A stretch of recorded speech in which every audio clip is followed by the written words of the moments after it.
In the last lecture we deduced essentially largely on the board Fridtjohn or the John multiplier conditions. Here you can see the application of the Gordon's theorem of the alternative, which leads to the John multiplier rule or the Fridtjohn multiplier rule, whatever you want to say. Of course, there are a lot of things has to be said about these normal multipliers, abnormal multipliers, examples must come, but we are going to first give you a brief outline about how this proof came about, in the sense that the crux of the proof is the application of the Gordon's theorem of the alternative, and it is very important at this stage to know how do you actually prove the Gordon's theorem of the alternative. So here I guess we did not use the Gordon's theorem, write down the Gordon's theorem of the alternative. So let me tell you the key to the Gordon's theorem, Gordon's alternate theorem of the alternative.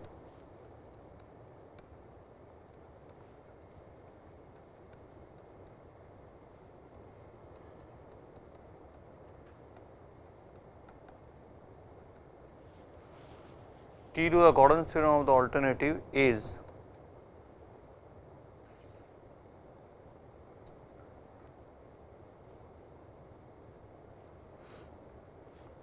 the separation theorem of convex sets.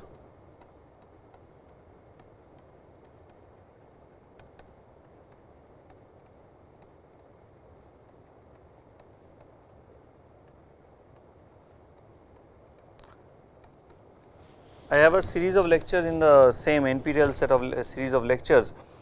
I have a series of 40 lectures on convex optimization, and I think the 7th or 8th lecture would contain the separation theorem for convex sets, where the thing has been done in absolute details. But here, because we have a lot of other pressing details, a lot of other things to do, and so here instead of getting too much into the issues of convex analysis, we would rather give a brief outline of what is the separation theorem, and that would be enough for you to get an idea about how these things are used. And okay, let us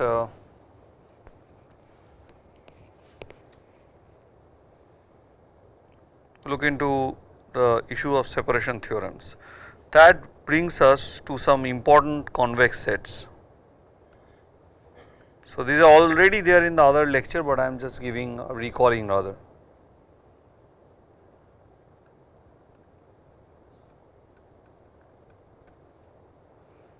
So, the first important convex set is the hyperplane.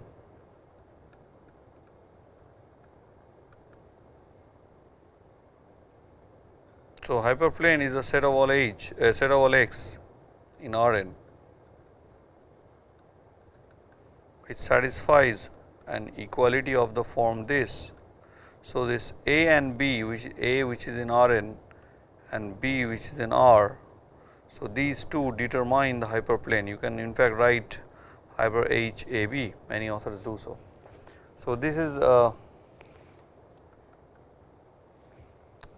definition of a hyperplane. This hyperplane is a convex set. Typical examples of hyperplane in the 2-dimensional case is a straight line. This is a hyperplane. Of course, you can understand these straight lines are written as Ax plus By equal to C. So, it is inner product of AB with xy equal to C. And another in R3, typical example is the plane.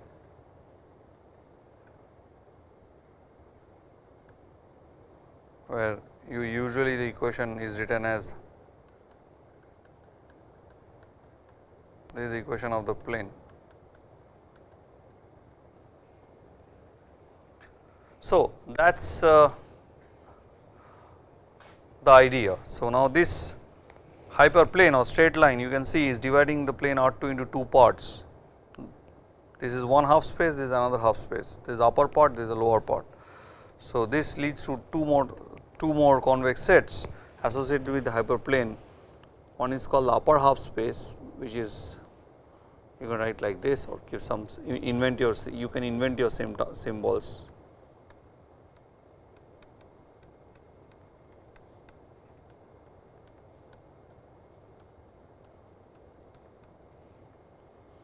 So, once you know this, you should then it is set of all x element R n such that. So, this is usually referred to as upper half plane, and then there is the lower half plane. So, these are all half planes.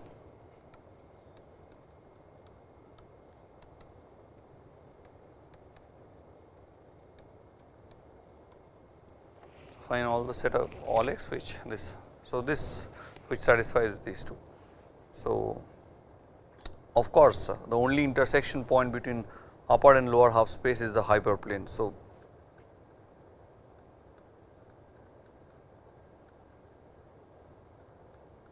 H itself. Now, of course, you could put strict inequality and strict inequality here to get the interior of the hyperplanes, right. They are called the strict upper half plane, strict upper half space and strict lower half space. The idea behind the separation is very interesting in the sense it says that if you take two convex sets which are not intersecting,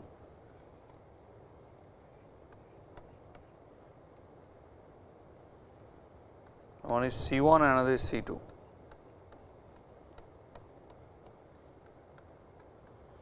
And what is given to you is C1 intersection C2 is phi. Then you can always find an hyperplane which can be drawn in such a manner such that the set C1 is in one half space and the set C2 is in other half space.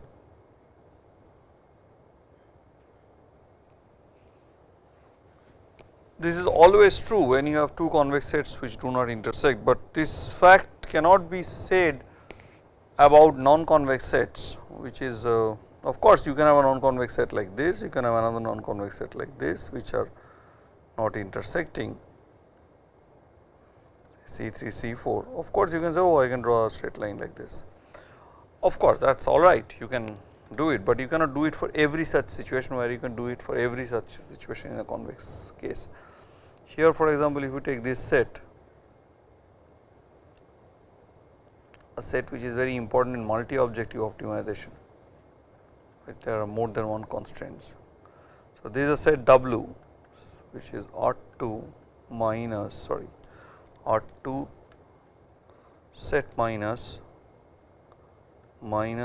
int R2 plus. So, leaving this part in the interior of this third quadrant, everything else is considered in W. Now, W intersection minus int R2 plus is phi. Now, you cannot draw any hyperplane where minus interior of R2 is in one side and this whole thing is in the other side. So, here the things are broken. These two are this is the convex set, while this is a non-convex set. This is non-convex, not convex, and this is convex. So, what are the essential separation theorems?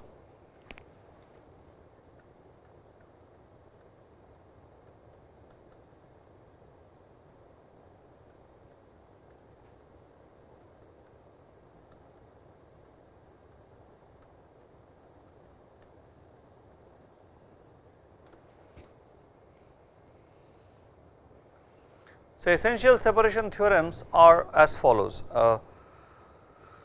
First case is you take a closed convex set C which need not be bounded and a point x outside it. C closed and convex,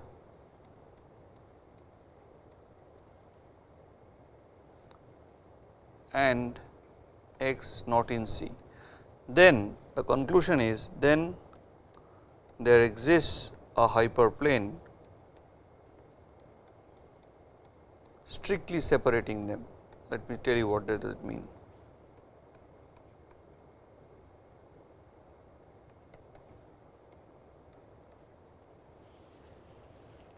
means you can draw a hyperplane in whose strict half spaces C lies in and whose other strict half space X lies. That is, none of them are on the boundary. This hyperplane does not contain any point from any of these two sets. That is what is the meaning of strict separation. So, this is one thing. Now, this is the first and the basic result. The second result is C1 and C2 are two convex sets.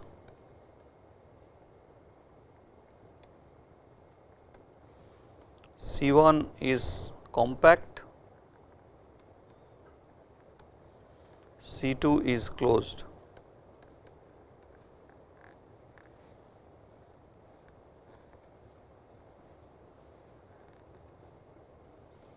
This is C1 and this is C2, with the fact that C1 and C2 do not intersect. Now, compactness here becomes a very essential thing, because now we say that if this happens, we can do strict separation possible.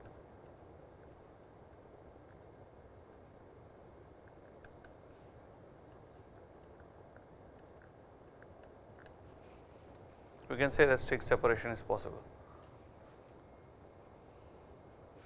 So, okay, what does it mean? So, let there be an hyperplane which is strictly separating.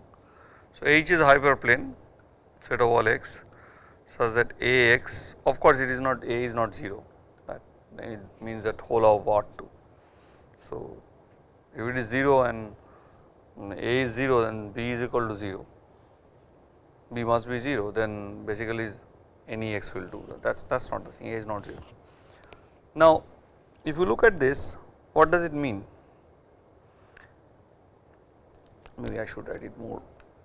I should not write x because I have taken x here. So, maybe I will write z.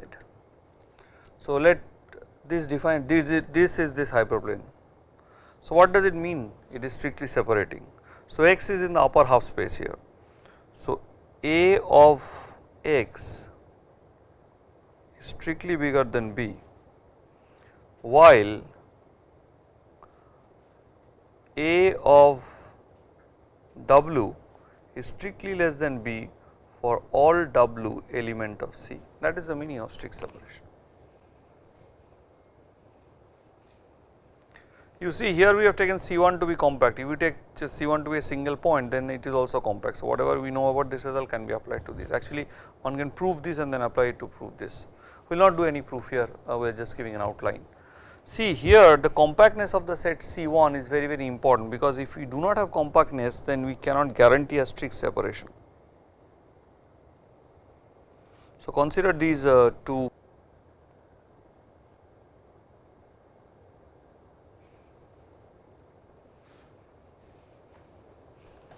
One is the lower half plane, which I call C1, e to the power minus x, right, and then take the upper part.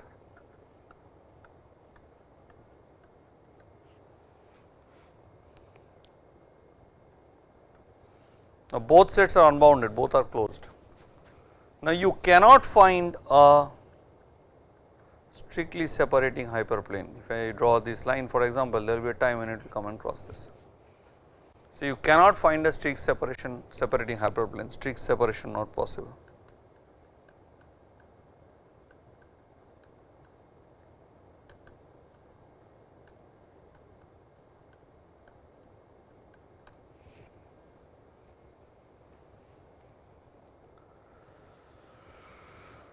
Okay.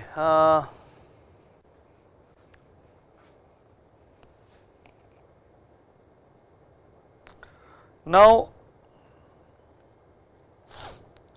once this is known, you might ask me then prove the Gordon's alternative theorem, but we will not prove the Gordon's alternative theorem, but refer you to this small and nice book by B.D. Craven.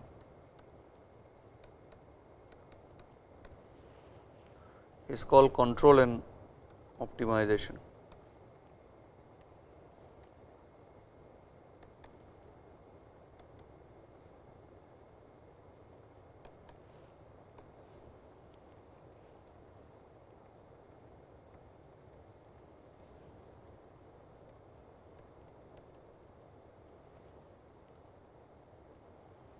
It is published by Chapman and Hall. I think it is way back in 1994. It is a very good book and gives a very nice proof of the Gordon's theorem of the alternative, which they call the basic alternative theorem. Now, the question would be, going back to the John conditions again. So, we will now go back to a more simpler mode, a more traditional form of an optimization problem, where I will just talk about inequality constraints.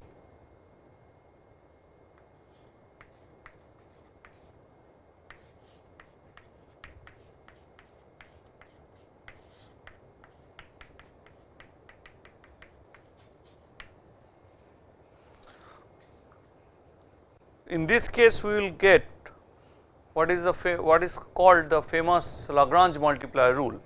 And now let me assume in this case, because we need certain thing called implicit functions theorem to derive a multiplier rule, f naught, f1, f2, fm are continuously differentiable. So, we are now looking at a much more different sort of problem. Instead of inequalities, let us go back and look at the traditional issue of inequality constraints, and first study some examples from inequality constraints and then try to get it, because inequalities have one major point is that they have the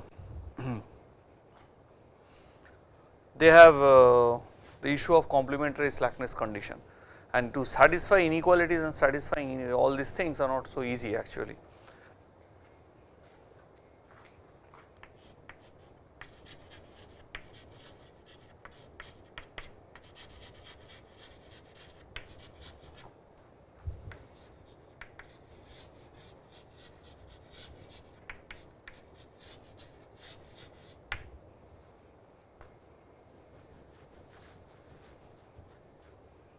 Note now that if x star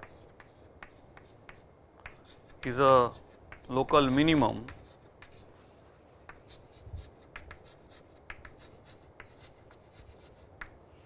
then there exists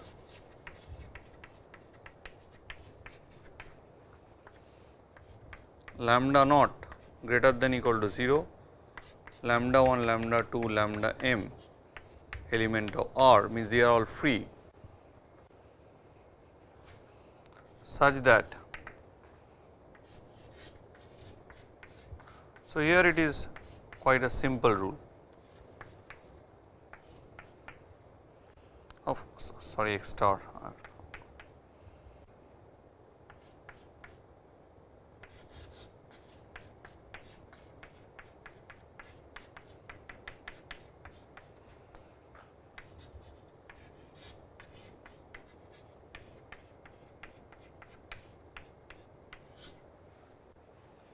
The most crucial point again is that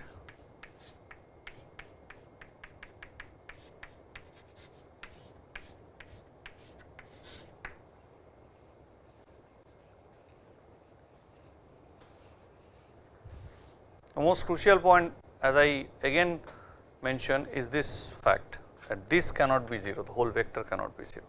So, this instead of calling it as a John multiplier, we will call it as a Lagrange multiplier. So, when you just have equality constraints, these are usually referred to as Lagrange multipliers. You have read about them in your calculus course, but of course, you did not know that you really had to show the existence of such lambdas.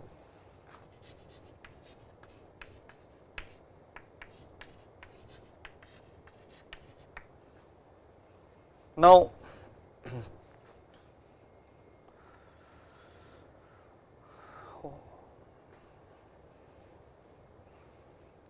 what Lagrange multipliers are doing is that it converts the whole constant problem into an unconstant problem, and then you are just taking the differentiation of the unconstant problem. This is the basic philosophy of solving any constant optimization problem. You really have to convert the constant problem into an unconstant problem and then solve it just like an unconstant one, that is one without constraints. Now, it is enough to know that this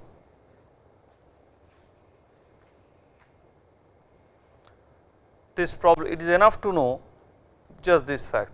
A similar way, we if lambda naught is greater than 0, then Lagrange multiplier is normal.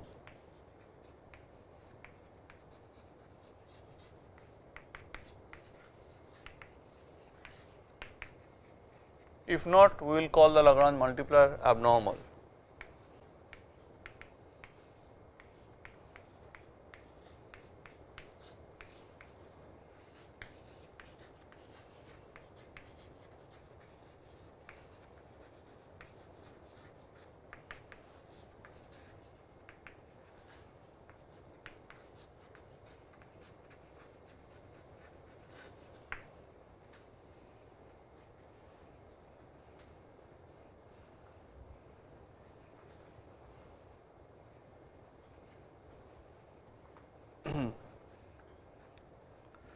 Now, it is also important to remember when can we have a situation when there will be no abnormal multipliers. So, if this vector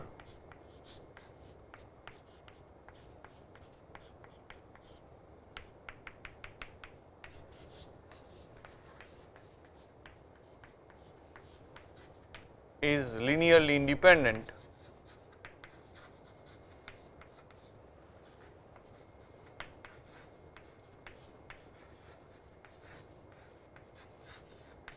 then there is no abnormal multiplier.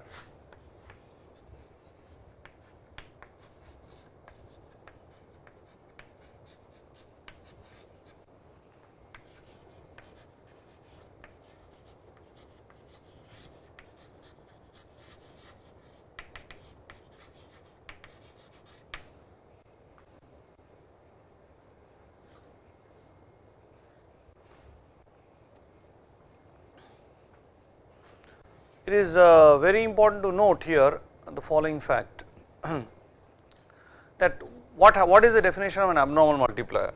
That lambda naught is 0. If lambda naught is 0, then from here it means one among lambda 1, lambda and m, one among these at least has to be non-zero. So, these vectors are linearly dependent. So, lambda naught equal to 0 would immediately imply linear dependence.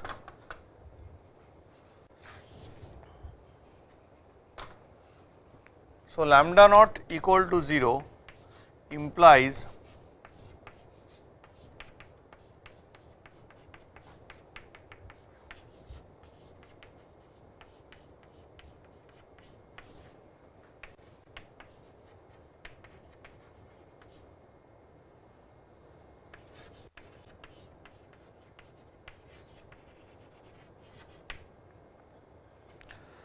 linearly dependent, sorry, I think I should write it properly.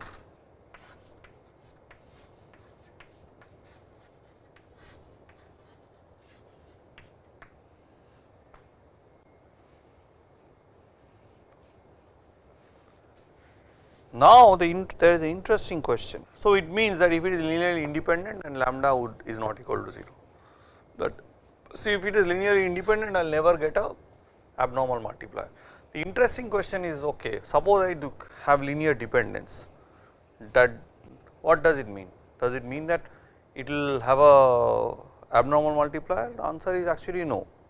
It need not have an abnormal multiplier, even if you have linear dependence. We will come to examples, we will use examples to demonstrate that both a normal and an abnormal multiplier can be present. We note that given an x star, these multipliers are not unique unless you guarantee linear independence. If there is linear independence, then it is unique, right.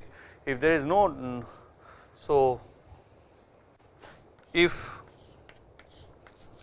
I leave that as a homework to you. Of course, if this is linearly independent, then m must be less than n, which is a very basic fact about linear independence, that the maximum number of linear independent vectors in Rn is of course n. Of course, these functions f naught f I, these are all functions from Rn to R.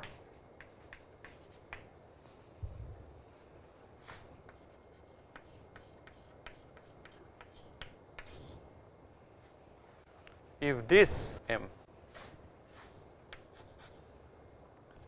is linearly independent,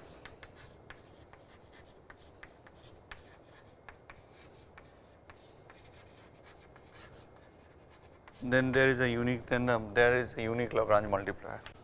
Then there is a unique Lagrange multiplier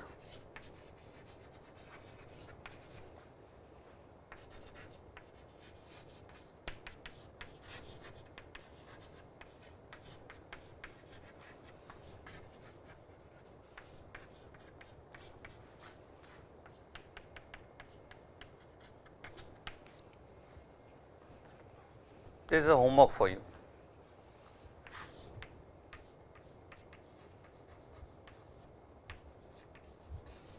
Unique Lagrange multiplier of this form.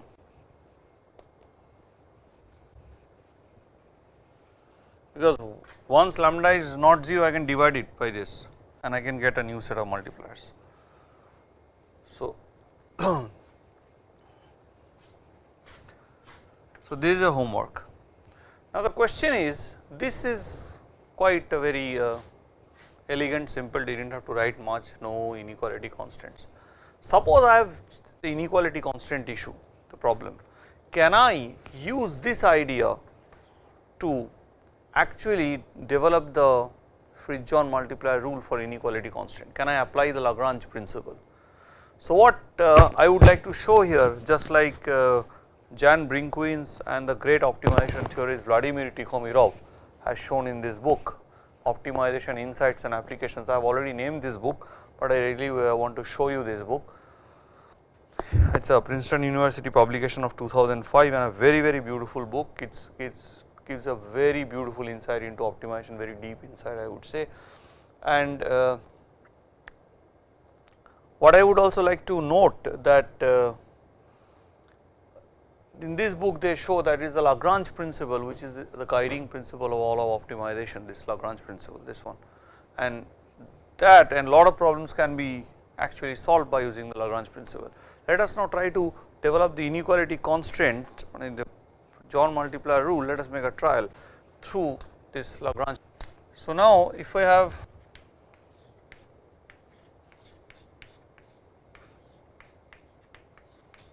I am making it less than 0.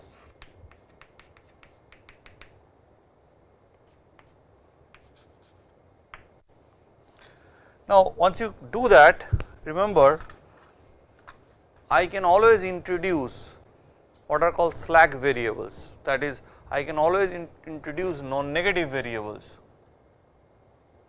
right, which will make them non-zero.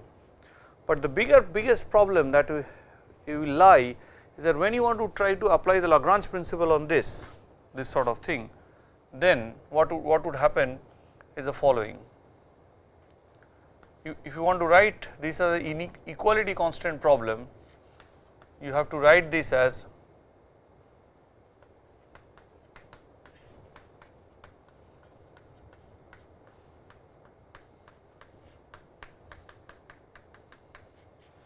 but S1 is greater than or equal to 0, Sm is. So, I have added m variables and added m constants also.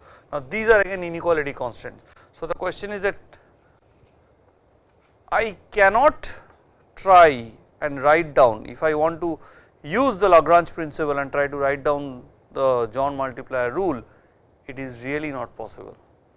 So, here we need to have a lot of geometry which is essentially related to sets given by inequality constants.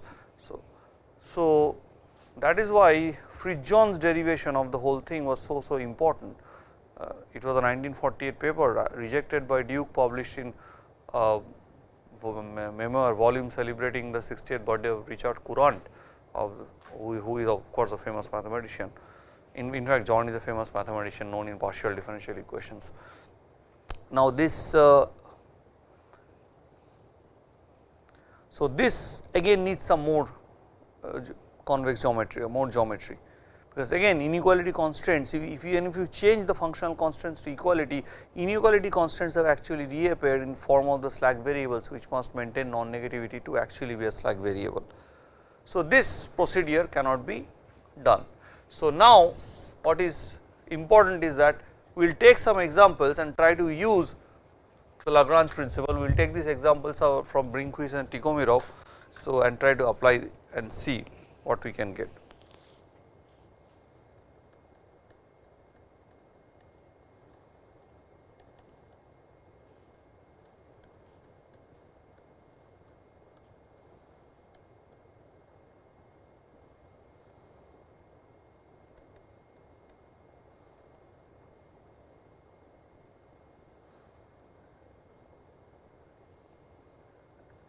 So, let us look at the first problem, minimize f naught x x1 and x2,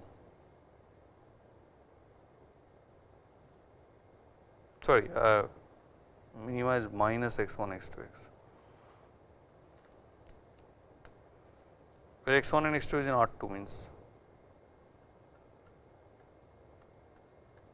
So, this is a problem in 2 dimensions.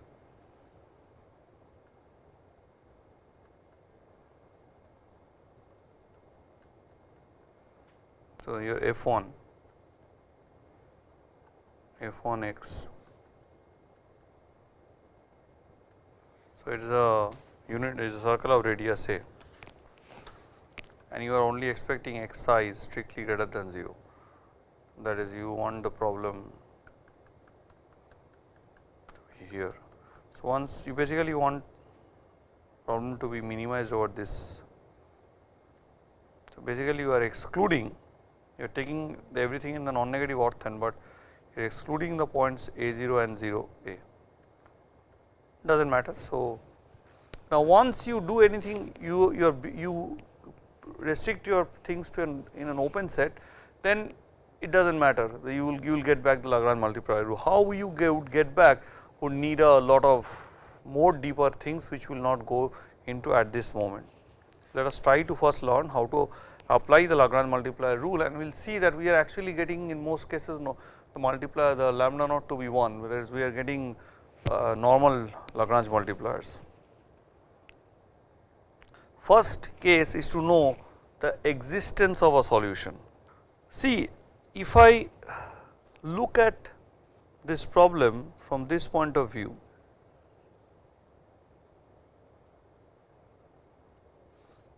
if I consider this whole set and I do not take the fact that xi has to be strictly greater than 0, if I do not bother, then this set is a compact set, it is closed and bounded, and over it you will have a minimum, that is over a compact set a continuous function has a minimum. Now, here we are not putting a is not equal to 0.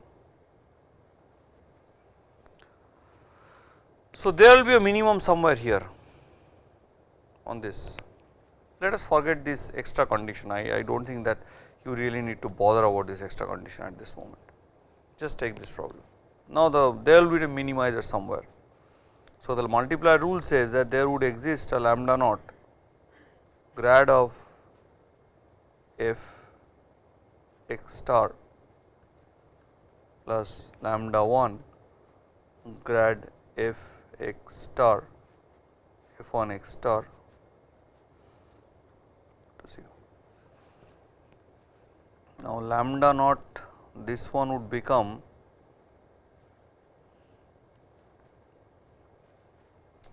grad of f x star is here, and you minus x 2 star minus x 1 star plus, and lambda naught lambda 1 are not equal to 0. assuming that there will be a we are now sure about the existence of a solution because we are minimizing a continuous function over a compact set. So, once you are sure, then we are telling that let x star be that minimum, and then that would follow the Lagrange multiplier rule, and in fact it is a global minimum. If we take this one,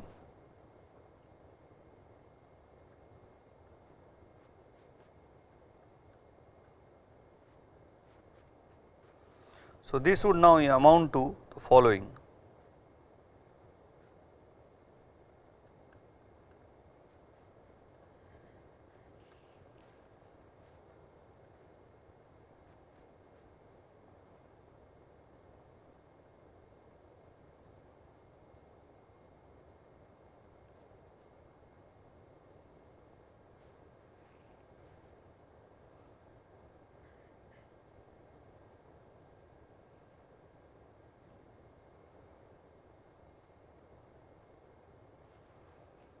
Now, lambda 1 does not have sign. So, I can take minus lambda 1 also, it does not matter, just for easiness of the calculation.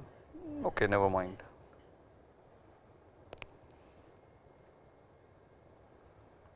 Is equal to 0, and the other equation is lambda naught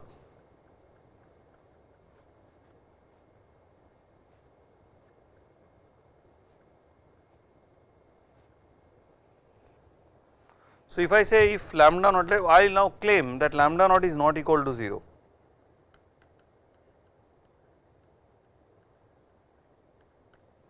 Now, if I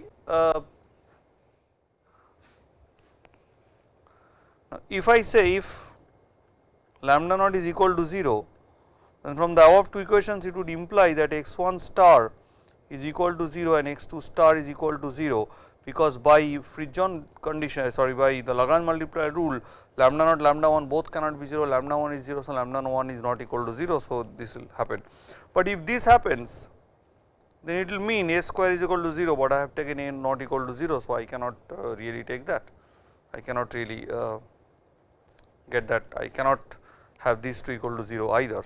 So, this hence this would imply that a equal to 0, contradiction.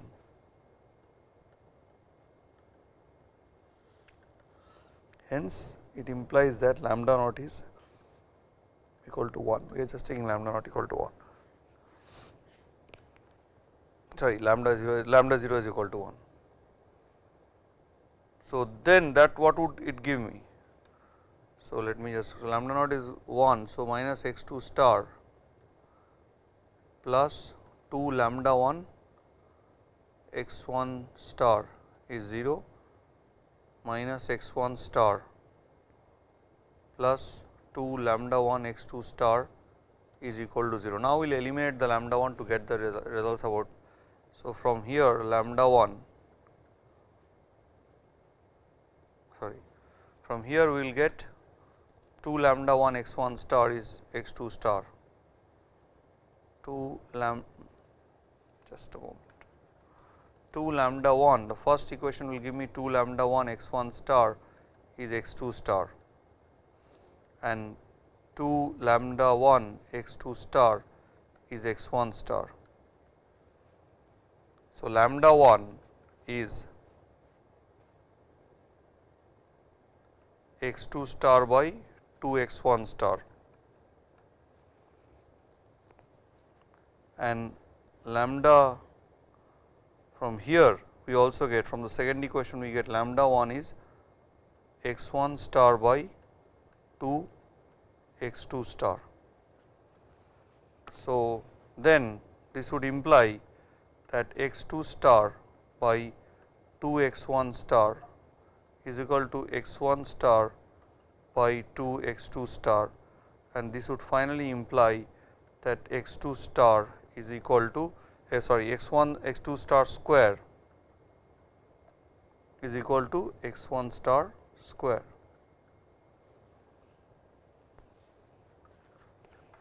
So, now these has to be feasible. So, which means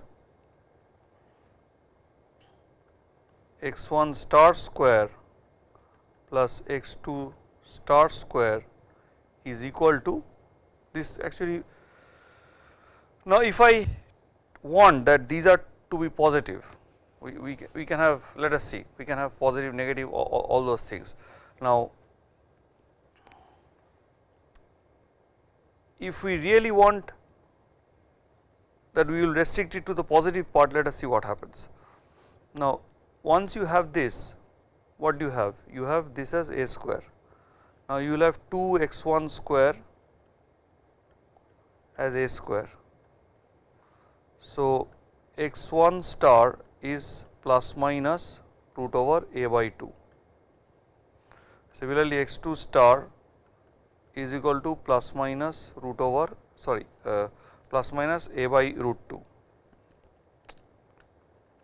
calculation mistake, a by root 2, a by root 2. Now, you have to determine which will give you the minimum. Basically, if you take a positive and negative combination, then you will get a negative number. You will get you take x 1 star to be a by root 2, x 2 star to be minus a by root 2, right. So, you really have to see what are the points where the minimum is achieved on the circle. So, if you want only x 1 and x 2 to be both positive, then you will have to take x 1 star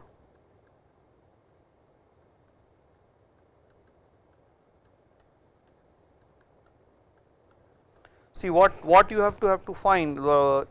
So, f naught x, suppose if I take both negative, then what I will get? I will get minus of a square by 2.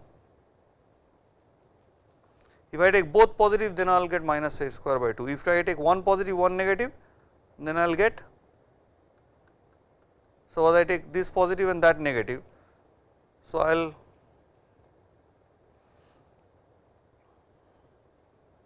will get plus and minus would be minus, and then there is a minus. So, I will get a square by 2.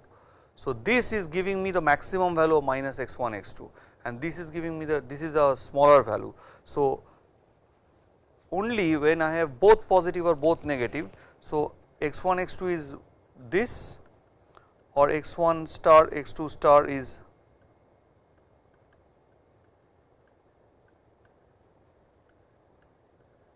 these are the points where the minimum is achieved. So, there are 2 points where the minimum is achieved, because if you take a plus minus combination, then you get a plus thing. So, that is a bigger quantity than what you get, and we know that a minimizer exists.